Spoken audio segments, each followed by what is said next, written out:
വാർത്തയിലേക്ക്. പത്തനംതിട്ട കുമ്പനാട് കരോൾ സംഘത്തിന് നേരെ സാമൂഹ്യ വിരുദ്ധരുടെ ആക്രമണത്തിൽ 4 പേർ കസ്റ്റഡിയിൽ. മദ്യപ സംഘത്തിന്റെ ആക്രമണത്തിൽ 4 പേർക്കാണ് പരിക്കേറ്റത്.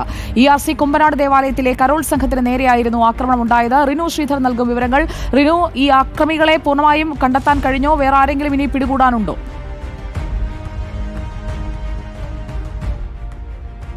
ഇന്ന് പുലർച്ചെ 1:30 കൂടിയാണ് ERC ചർച്ചിലെ കരോൾ സംഘത്തിന് നേരെ ആക്രമി സംഘം വലിയ രീതിയിൽ ആക്രമണം ഉണ്ടാക്കിയത്. അതായത് കാറിൻ്റെ ലൈറ്റ് മുഖത്തടിച്ചു എന്ന് പറഞ്ഞ ലഹരി ഉപയോഗിച്ച് ഇരുന്ന മദ്യപ സംഘമായ ഏകദേശം 15ഓളം പേരാണ് ഈ കരോൾ സംഘത്തിനെതിരെ വ്യാപകമായ ആക്രമണം അഴിച്ചുവിട്ടത്.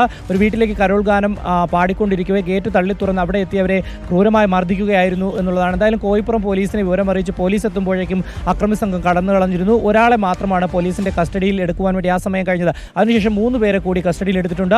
ഇപ്പോൾ 4 പേർ കോയിപ്പുറം പോലീസിന്റെ കസ്റ്റഡിയിൽ ഉണ്ട് എന്നുള്ളതാണ്. അല്പസമയത്തിനകം തന്നെ FIR രജിസ്റ്റർ ചെയ്യും. ഏകദേശം 15ഓളം പേരെ കണ്ടാൽ നൽകിയത്. മറ്റൊരു വാർത്തയിലേക്ക്.